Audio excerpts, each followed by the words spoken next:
Break के बाद रुक करेंगे यूपी बुलेटिन की ओर, जिसमें बात होगी अयोध्या की, जहां बार एसोसिएशन की बैठक में बड़ी संख्या में वकील एकत्र हुए, जहां उन्होंने राम मंदिर चढ़ावा चोरी मामले को लेकर आक्रोश व्यक्त किया। साथ ही बात होगी बदायूं की, जहां गांव कपरोल में पूर्व प्रधान के बेटे पर दबंगई का आरोप लगा है। ऐसी तमाम खबरों पर विस्तार से डालेंगे नजर। अयोध्या में बार एसोसिएशन की बैठक में बड़ी संख्या में वकील एकत्र हुए, जहां उन्होंने राम मंदिर चढ़ावा चोरी मामले को लेकर आक्रोश व्यक्त किया। बैठक में वकीलों ने मांग की कि मामले में जिम्मेदार लोगों पर मुकदमा दर्ज किया जाए और चंपत राय, अनिल मिश्रा और गोपाल राव को 3 दिन के भीतर अयोध्या छोड़ने की बात कही गई। साथ ही प्रशासन से निष्पक्ष जांच कर दोषियों पर सख्त कार्यवाही और जेल भेजने की मांग भी उठाई, जबकि वकीलों ने चेतावनी दी कि यदि कार्यवाही नहीं हुई तो अयोध्या बंद किया जाएगा। बैठक में यह भी निर्णय लिया गया कि चंदा चोरी से जुड़े किसी भी केस की पैरवी कोई वकील नहीं करेगा और ऐसा करने वाले पर 5 लाख रुपए का जुर्माना लगाया जाएगा।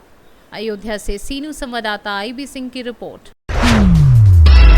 अयोध्या के भिटारा चौराहा हनुमानगंज में ज्येष्ठ महीने के अंतिम बड़े मंगल के अवसर पर संगीतमय सुंदरकांड पाठ और विशाल भंडारे का आयोजन किया गया, जिसमें हजारों श्रद्धालुओं ने प्रसाद ग्रहण किया।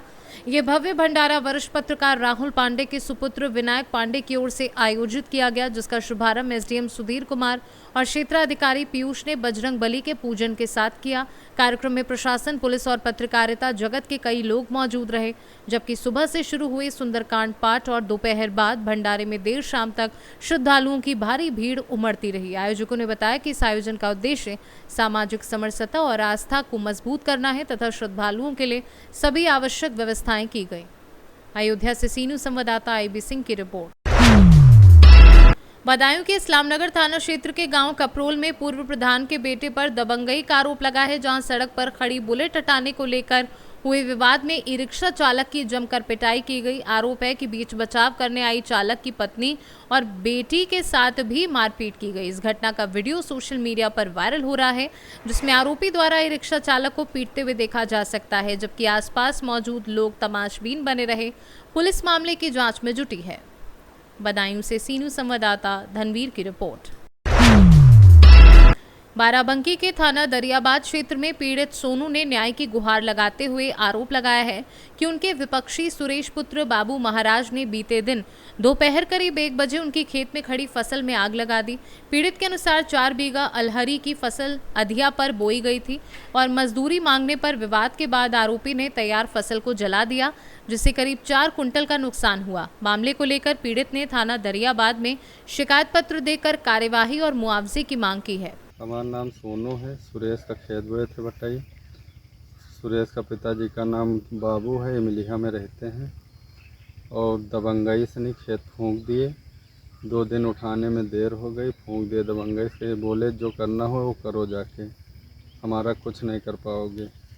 अगर नहीं कुछ होगा तो हम धरना प्रदर्शन करेंगे, हमको इंसाफ चाहिए। बाराबंकी से सीनू संवाददाता सुनील कुमार की रिपोर्ट। सिरौली गौसपुर तहसील के रसूलपुर क्षेत्र में एसडीएम और स्वास्थ्य विभाग की संयुक्त टीम ने प्राइवेट अस्पतालों और डायग्नोस्टिक सेंटरों पर छापेमारी कर बड़ी कार्यवाही की। जांच के दौरान कई अस्पतालों की ओटी में एक्सपायरी दवाएं मिली तथा बेसमेंट में संचालित केंद्रों में निकासी द्वार, वेंटिलेशन सहित कई गंभीर कमियां पाई गई। छापेमारी के समय किसी भी अस्पताल में डॉक्टर मौजूद नहीं मिले और कई स्थानों पर झोलाछाप डॉक्टरों के सहारे इलाज चलता पाया गया। गलत रिपोर्टिंग की शिकायतों के चलते एक डायग्नोस्टिक सेंटर संचालक को पुलिस हिरासत में भी भेजा गया, जबकि आधा दर्जन से अधिक अस्पतालों और सेंटरों को सील कर दिया गया। इस कार्यवाही से अवैध संचालकों में हड़कंप मच गया है। बाराबंकी से सीनू संवाददाता विजय सिंह की रिपोर्ट।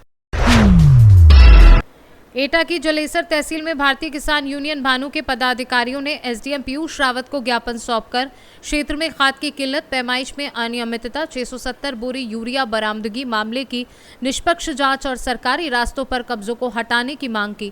संगठन ने आरोप लगाया कि किसानों को डीएपी, एनपीके जैसे उर्वरक पर्याप्त मात्रा में नहीं मिल रहे हैं और उन्हें लंबी कतारों में लगना पड़ रहा है। साथ ही कालाबाजारी की शिकायतें भी सामने आ रही हैं। ज्ञापन में ये भी कहा गया कि राजस्व विभाग द्वारा पैमाइश के मामलों का समय पर निस्तारण नहीं होने से ग्रामीण विवाद बढ़ रहे हैं। किसानों ने चेतावनी दी कि यदि समस्याओं का समाधान नहीं हुआ तो आंदोलन किया जाएगा, जिस पर एसडीएम ने जांच कर उचित कार्यवाही का आश्वासन दिया है। एटा से सीनू संवाददाता लखन यादव की रिपोर्ट। मुरादाबाद में भाजपा महानगर अध्यक्ष गिरीश बंडूला का एक पोस्टर राजनीतिक गलियारों में चर्चा का विषय बना है। बड़े नेताओं ने आगमन के दौरान लगाए गए इस पोस्टर की खास डिजाइन को लेकर लोगों में अलग अलग तरह की प्रतिक्रियाएं देखने को मिल रही हैं। कुछ इसे प्रतीकात्मक प्रस्तुति बता रहे हैं, जबकि कुछ लोग इसे अलग नजरिए से देख रहे हैं।